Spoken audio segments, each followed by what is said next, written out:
Hi అండి, నమస్తే. అందరూ ఎలా ఉన్నారు? ఈ కోట్ సెట్లో pant cutting and stitching video already upload చేశానండి. దాని లింక్ కావాలంటే డిస్క్రిప్షన్లో ఇస్తాను, ఒకసారి చెక్ చేయండి. ఈరోజు అయితే ఈ ప్యానల్ కుర్తీని ఎలా స్టిచ్ చేసుకోవాలో చూద్దాము. టోటల్గా ఈ కోట్ సెట్ కోసం నేనైతే 5 మీటర్స్ క్లాత్ అయితే యూజ్ చేశానండి. మనం స్టిచ్ చేసుకున్నాం కాబట్టి గేరా అనేది మనకి ఎక్కువ వచ్చిందండి. అదే మనం రెడీమేడ్ కోట్ సెట్లు తీసుకుంటే ఇంత గేరా అనేది ఉండదు.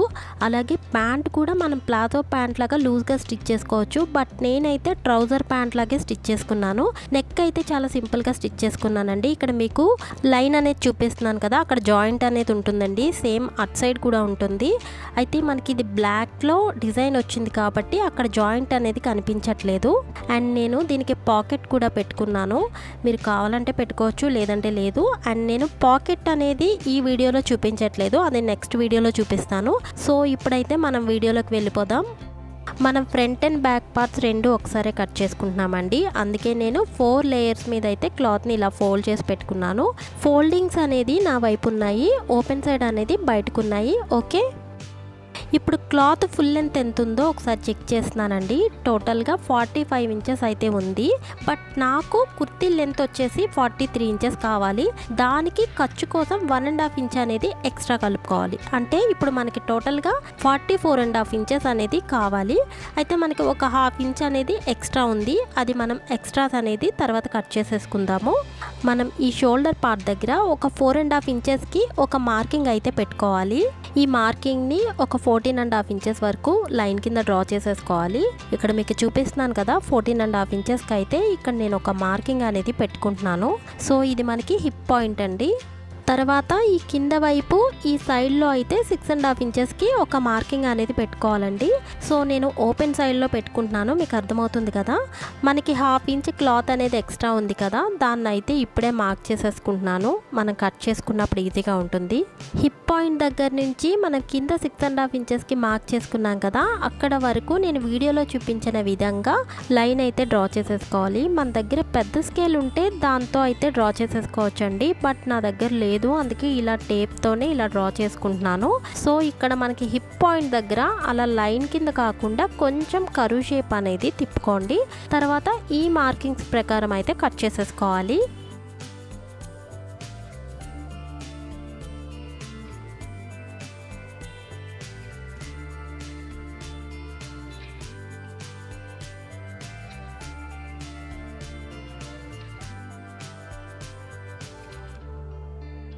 క్లాత్కి పైన మనకి ఫోల్డింగ్స్ అనేది ఉన్నాయండి, అవి కూడా నేను ఇప్పుడే కట్ చేసేసుకుంటున్నాను. ఇక్కడ నుంచి మీరు కొంచెం కేర్ఫుల్గా చూడండి.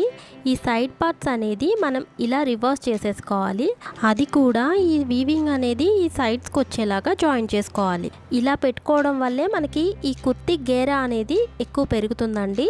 మీకు అర్థమవుతుంది కదా, వీవింగ్ అనేది ఇలా మనకి సైడ్కి జాయిన్ చేసుకోవాలి. ఓకే, ఇప్పుడు మనం ఫ్రంట్ అండ్ బ్యాక్ పార్ట్స్ రెండు ఒకసారి కట్ చేసుకున్నాం కాబట్టి నేను ఈ సైడ్ పార్ట్స్లో 2 లేయర్స్ పక్కకు పెట్టేసుకున్నాను. అలానే మన మిడిల్ పార్ట్స్ అనేది 2 ఉన్నాయి కాబట్టి ఒక పార్ట్ తీసి పక్కన పెట్టేశాను. ఇప్పుడు మనం దీన్ని ఎలా జాయిన్ చేసుకోవాలో చూపిస్తాను. ఇలా మిడిల్ పార్ట్ అనేది ఓపెన్ చేసేసుకోవాలి. ఓపెన్ చేసేసుకొని మన సైడ్ పార్ట్స్ అనేది ఉన్నాయి కదా, వాటిని ఒకటి ఈ సైడ్ పెట్టుకుని జాయిన్ చేసుకోవాలి, ఇంకొకటి ఆ సైడ్ పెట్టుకుని జాయిన్ చేసుకోవాలి. సో ఇలా మన ఫ్రంట్ అండ్ బ్యాక్ పార్ట్స్ రెండింటికి కూడా ఇలానే జాయింట్స్ అనేది వస్తాయండి. ఇలా జాయిన్ చేసేసుకున్న తర్వాత మనకి మెయిన్ కటింగ్ అనేది అప్పుడు చేసుకుంటాము. సో ఇప్పుడు మనం వీటిని జాయిన్ చేసేసుకుందాం. మళ్ళీ మీకు ఒకసారి చెప్తున్నానండి, ఈ మిడిల్ పార్ట్ అనేది ఇలా పెట్టుకున్నాం కదా, దీని మీద ఈ సైడ్ పార్ట్ అనేది ఇలా పెట్టుకోవాలి. క్రాస్ ఉన్నది ఈ సైడ్కి రావాలి, స్ట్రైట్గా ఉన్నది మనం జాయిన్ చేసుకోవాలి. ఓకే, మీకు జాయిన్ చేసినప్పుడు కన్ఫ్యూజ్ అవుతారని చెప్తున్నాను. స్ట్రైట్గా ఉన్నదే మనం జాయిన్ చేసుకోవాలి.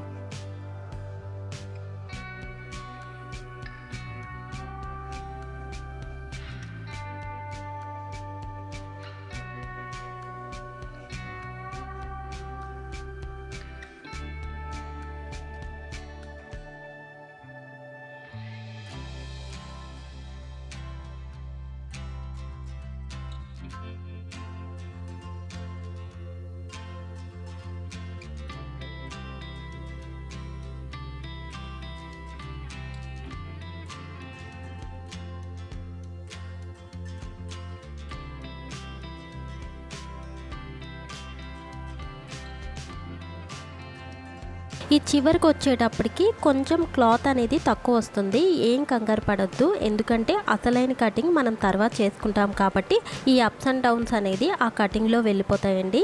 ఇప్పుడు ఈ సైడ్ ఎలా జాయిన్ చేసుకున్నామో అటు సైడ్ కూడా జాయిన్ చేసేసుకోవాలి. ఇలా మనం 2 పార్ట్స్ కూడా రెడీ చేసి పెట్టుకోవాలి.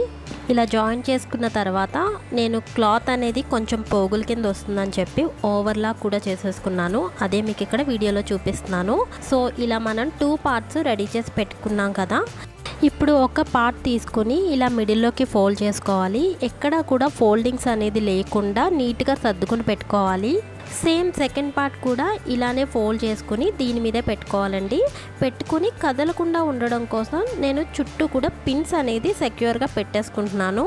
అంటే మనం మార్కింగ్ చేసుకున్నప్పుడు కట్ చేసుకున్నప్పుడు కదలకుండా ఉండడం కోసం ఇలా పిన్స్ అయితే పెట్టుకుంటున్నాను.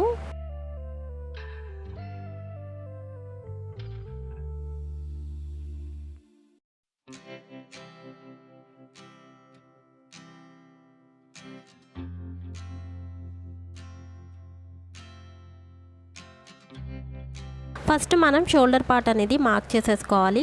మనకి బ్యాక్ నెక్ అనేది ఫుల్ క్లోజ్డ్ కాబట్టి మనకి ఫుల్ షోల్డర్ ఎంత ఉంటే అంతా మార్క్ చేసేసుకోవాలి. సో నా ఫుల్ షోల్డర్ వచ్చేసి 14 ఇంచెస్ అండి, అందులో హాఫ్ అంటే 7 ఇంచెస్కి ఇక్కడ మార్క్ చేసుకుంటున్నాను. తర్వాత ఆర్మ్ హోల్ డౌన్ వచ్చేసి 6.5 ఇంచెస్కి అయితే మార్క్ చేసుకుంటున్నాను. ఇక్కడ మనం ఒక బాక్స్ అయితే డ్రా చేసేసుకోవాలి. చెస్ట్ లూజ్ అనేది 36 ఇంచెస్ అండి, అందులో 4th పార్ట్ అంటే 9 ఇంచెస్కి ఇక్కడ మార్కింగ్ అనేది పెట్టుకున్నాను. ఖర్చు కోసం ఇంకొక 1.5 ఇంచ్ అనేది ఎక్స్ట్రా పెట్టుకున్నాను. మనకి హిప్ పాయింట్ అనేది తెలియడం కోసం పైనుంచి మళ్ళీ 14.5 ఇంచెస్కి అయితే ఇక్కడ మార్కింగ్ అనేది పెట్టుకున్నాను. ఆ తర్వాత హిప్ లూజ్ వచ్చేసి 32 ఇంచెస్ అండి, అందులో 4th పార్ట్ అంటే 8 ఇంచెస్ కదా. సో 8 ఇంచెస్కి ఇక్కడ ఒక మార్కింగ్ అనేది పెట్టేసుకుంటున్నాను. తర్వాత ఖర్చు కోసం కూడా మార్క్ చేసేసుకుంటున్నాను.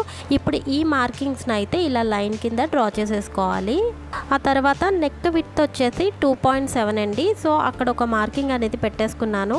ఇప్పుడు ఈ మార్కింగ్ దగ్గర నుంచి మనం ఒక 1/2 ఇంచ్ అయితే షోల్డర్ డౌన్ అయితే చేసుకోవాలి. ఇప్పుడు మనం ఈ పై నుంచి కుర్తీ ఫుల్ లెంత్ అనేది మార్క్ చేసేసుకోవాలి. మీకు ఆల్రెడీ చెప్పాను కదా, కుర్తీ ఫుల్ లెంత్ వచ్చేసి 43 ఇంచెస్, 1.5 ఇంచ్ అనేది ఖర్చు కోసం కలుపుకున్నాను. టోటల్గా 44.5 ఇంచెస్కి అయితే మనం పైనుంచి మార్క్ చేసేసుకోవాలి. ఇలా మనం ఈ చుట్టూ కూడా 44.5 ఇంచెస్ చొప్పున మార్కింగ్ అనేది చేసుకోవాలి. నేను టేప్ అనేది కిందే కాదండి పైన కూడా కొంచెం కొంచెం జరుపుతున్నాను, చూసారు కదా. పైన ఒక 1 ఇంచ్ గ్యాప్లో జరుపుకుంటూ కింద అయితే ఇలా మార్క్ చేసుకోండి. అప్పుడు మనకి షేప్ అనేది పర్ఫెక్ట్గా వస్తుంది.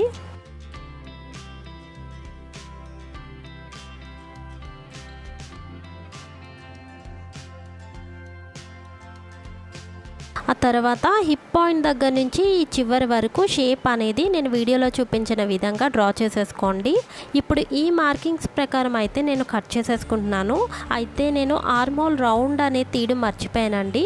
సో కింద కట్ చేసిన తర్వాత నాకు గుర్తొచ్చింది, అందుకే ఇప్పుడు మార్క్ చేస్తున్నాను. ఆర్మ్ హోల్ కార్నర్లో 1.5 ఇంచెస్కి ఒక మార్కింగ్ అనేది పెట్టేసుకోవాలి. ఆర్మ్ హోల్ డౌన్ ఎంత తీసుకున్నామో అందులో హాఫ్కి ఒక మార్కింగ్ అనేది పెట్టుకొని అక్కడి నుంచి ఈ ఆర్మ్ హోల్ రౌండ్ అనేది తీసేసుకోవాలి. ఓకే, ఇప్పుడు ఈ మార్కింగ్స్ ప్రకారం అయితే కట్ చేసేసుకుందాము.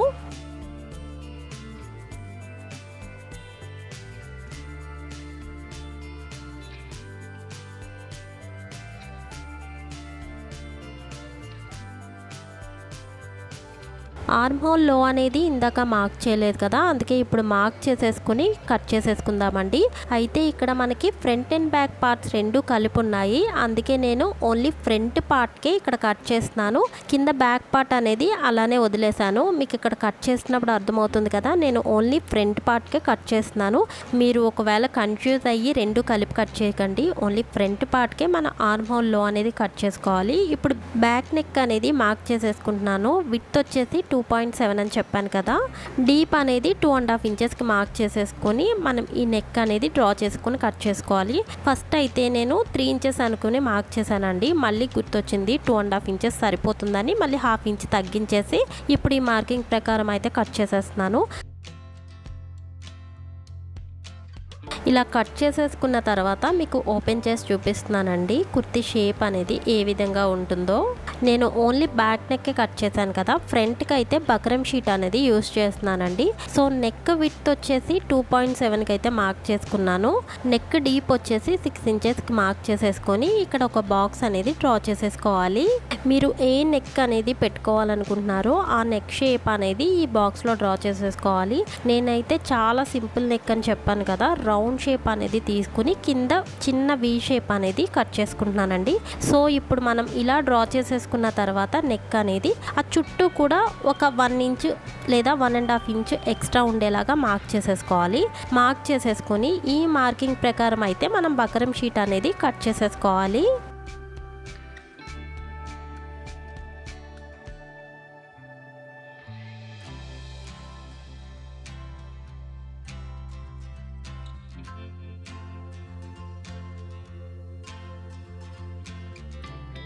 ఇలా కట్ చేసుకున్న నెక్ పీస్ని క్లాత్ మీద పెట్టుకొని ఒక సైడ్ అయితే షైనింగ్ ఉంటుందండి. ఆ షైనింగ్ అనేది క్లాత్ వైపుకు ఉండేలాగా పెట్టుకొని ఐరన్ చేసేసుకున్నామంటే మనకి క్లాత్కి స్టిక్ అయిపోతుంది. స్టిక్ అయిపోయిన తర్వాత ఎక్స్ట్రా ఫ్యాబ్రిక్ అనేది కట్ చేసేసుకొని ఒక స్టిచ్ అనేది వేసేసుకోవాలి. ఈ నెక్ పీస్ని బాడీ పార్ట్కి అయితే జాయిన్ చేసేసుకోవాలి. బాడీ పార్ట్ రైట్ సైడ్ అనేది పైకి ఉండాలి. దాని మీద ఈ నెక్ పీస్ అనేది రాంగ్ సైడ్ పైకి ఉండేలాగా పెట్టుకొని చుట్టూ కూడా కదలకుండా ఉండడం కోసం నేనైతే పిన్స్ పెట్టేసుకుంటున్నానండి. ఇలా పెట్టుకున్న తర్వాత నెక్ అయితే స్టిచ్ చేసేసుకోవాలి.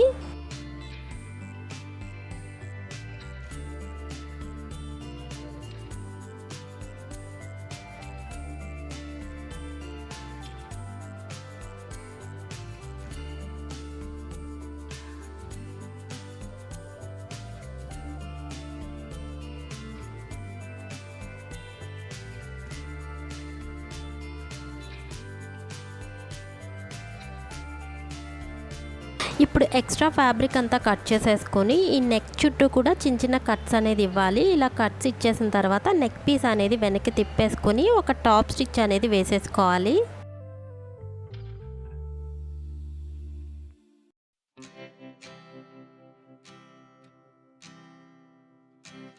ఈ నెక్ పీస్ అనేది వెనక్కి తిప్పుకున్నప్పుడు మనకి షేప్ అనేది కరెక్ట్గా వచ్చేలాగా చూసుకోవాలి. అంటే మనం కింద వీ షేప్ అనేది ఇచ్చాం కదా, ఆ వీ షేప్ దగ్గర కార్నర్స్ అనేది షార్ప్గా వస్తే చూడడానికి బాగుంటుంది. సో మీకు ఫింగర్స్తో తీసుకోగలిగితే తీసుకోండి, లేకపోతే ఏదైనా టూల్ యూజ్ చేసి అక్కడ వీ షేప్ అనేది పర్ఫెక్ట్గా వచ్చేలాగా తీసుకోండి. నెక్ షేప్ అనేది మనం స్టిచ్ చేసుకున్నప్పుడే కాదండి, వెనక్కి తిప్పుకున్నప్పుడు కూడా మనకి ఆ కార్నర్స్ అనేది పర్ఫెక్ట్గా తీసుకోగలిగితేనే ఆ షేప్ అనేది కరెక్ట్గా వస్తుంది. సో జాగ్రత్తగా, అంటే కొంచెం స్లో అయినా పర్వాలేదు కానీ ఆ షేప్ అనేది పర్ఫెక్ట్గా వచ్చేలాగా తీసుకోండి. ఆ తర్వాత దీని మీద ఒక టాప్ స్టిచ్ అనేది వేసేసుకోవాలి.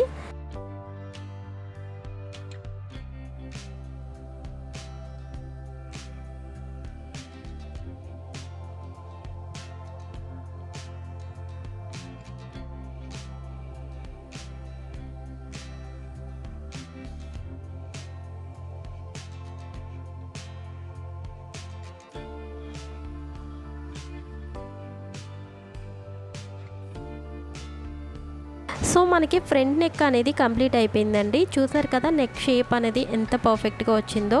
మనం బక్రమ్ షీట్ అనేది యూజ్ చేయడం వల్ల నెక్ అనేది స్టిఫ్గా ఉంటుంది అండ్ షేప్ కూడా పర్ఫెక్ట్గా వస్తుంది. తర్వాత మనం బ్యాక్ నెక్ స్టిచ్ చేయడం కోసం ఇలా క్రాస్ పీస్ అయితే కట్ చేసుకున్నానండి. 1.5 ఇంచ్ లెంత్లో ఈ క్రాస్ పీస్ అనేది కట్ చేసుకున్నాను. దీన్ని అయితే ఇప్పుడు మనం నెక్కి అయితే జాయిన్ చేసేసుకుందాము.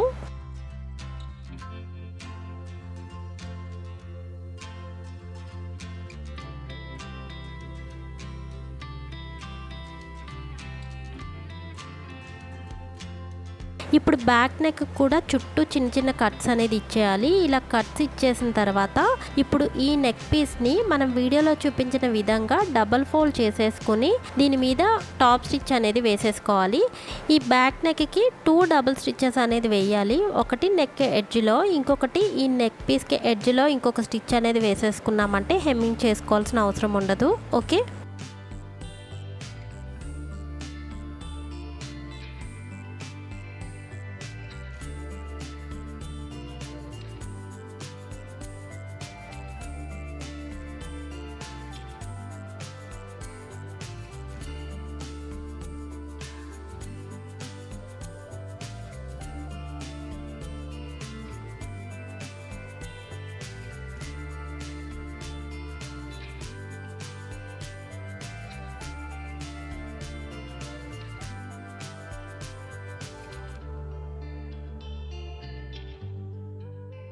సో మనకి బ్యాక్ నెక్ కూడా కంప్లీట్ అయిపోయిందండి. ఇప్పుడు మనం షోల్డర్స్ అనేది జాయిన్ చేసేసుకుందాము.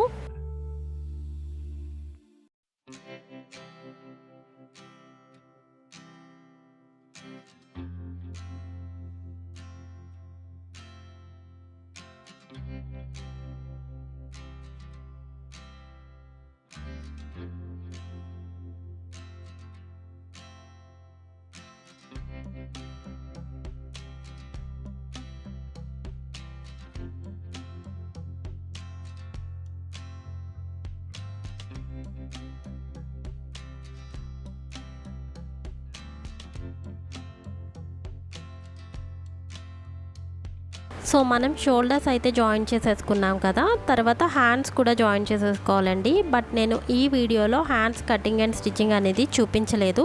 ఆల్రెడీ వీడియో లెంత్ అనేది చాలా ఎక్కువగా ఉందండి. మనం హ్యాండ్స్ కటింగ్ అండ్ స్టిచ్చింగ్ కూడా చూపించామంటే ఇంకా వీడియో లెంత్ అనేది ఎక్కువైపోతుంది. సో నార్మల్గా మీకు హ్యాండ్స్ కటింగ్ అండ్ స్టిచ్చింగ్ అనేది తెలుస్తుంది కదా. సో నేనైతే ఏం మోడల్స్ అనేది హ్యాండ్స్కి పెట్టలేదు కాబట్టి ఇంకా చూపించట్లేదు. సో ఇలా మీరు డైరెక్ట్గా స్టిచ్ చేసేసుకోగలను అంటే స్టిచ్ చేసేసుకోండి, లేదంటే పిన్స్ అనేది సెక్యూర్గా పెట్టుకుని ఆ తర్వాత స్టిచ్ చేసుకోండి. బిగినర్స్కి ఈజీగా ఉంటుంది. సో నేను ఇక్కడ ఒక మిస్టేక్ చేశాను. యాక్చువల్గా పాకెట్ అనేది పెడదాం అనుకున్నాను, బట్ స్టిచ్ చేసేటప్పుడు మర్చిపోయాను పాకెట్ సంగతి. అందుకే ఆ వీడియో అనేది ఇందులో ఇంక్లూడ్ చేయలేదు. దాన్ని అయితే సపరేట్గా పెడతాను. మీకు ఎవరికైనా ఇంట్రెస్ట్ ఉంటే నాకు కామెంట్ సెక్షన్లో కామెంట్ చేశారంటే పాకెట్ వీడియో అనేది త్వరలోనే అప్లోడ్ చేస్తాను. ఇప్పుడు ఈ సైడ్స్ అనేది కూడా జాయింట్ చేసేసుకుందాం. మన హ్యాండ్స్ చివరి నుంచి ఈ జాయింట్ అనేది చేసుకోవాలి. చివరికి వచ్చేటప్పటికి కొంచెం క్లాత్ అనేది ఎక్కువ తక్కువ అయినా ఏం ప్రాబ్లం లేదండి, మనం ట్రిమ్ చేసేసుకుంటే సరిపోతుంది. ఈ డ్రెస్ మీకు ఎంతవరకు అర్థమైంది అనేది నాకు కామెంట్ సెక్షన్లో కామెంట్ చేయండి. యాక్చువల్గా ఏంటంటే నాకు హెల్త్ అనేది ఒక 3-4 వీక్స్ నుంచి బాగాలేదండి. ఈ డ్రెస్ స్టిచ్ చేసేటప్పటికి కూడా నాకు కొంచెం అనీజీగానే ఉంది. అందుకే కొన్ని చోట్ల నేను కన్ఫ్యూజ్ అవుతూ స్టిచ్ చేశాను. సో మీకు అర్థమైతే ఓకే, అర్థం కాకపోతే నాకు కామెంట్ సెక్షన్లో కామెంట్ చేయడం మాత్రం మర్చిపోవద్దు. ఎలాగో నేను ఇంకొక కోఆర్డ్ సెట్ అనేది స్టిచ్ చేసుకుందాం అనుకుంటున్నాను. మీరు చెప్తే దానికి వీడియో అనేది తీస్తాను, లేదంటే ఊరుకుంటాను. సో మీరు చెప్పే దాన్ని బట్టి నేను అది వీడియో తీయాలా వద్దా అనేది ఆలోచిస్తాను.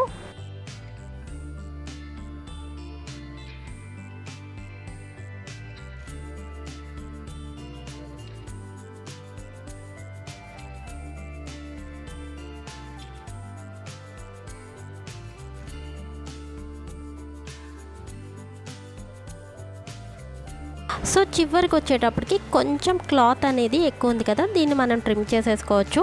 సేమ్ ఇలానే అటుపక్కన కూడా స్టిచ్ చేసేసుకోవాలి. కుర్తీ చివరన డబుల్ ఫోల్డ్ చేసేసుకుని ఒక స్టిచ్ వేసేసుకుంటే సరిపోతుంది. ఇక్కడతో అయితే మనకి కుర్తీ అనేది కంప్లీట్ అయిపోయినట్టేనండి. నా వీడియోస్ కానీ మీకు నచ్చినట్టయితే లైక్ చేయండి, నా ఛానల్ని అయితే సబ్స్క్రైబ్ చేసుకోండి. పక్కనున్న బెల్ ఐకాన్ క్లిక్ చేశారంటే నా ఫర్దర్ వీడియోస్ నోటిఫికేషన్స్ కూడా మీకు అందుతాయి. Thanks for watching my channel.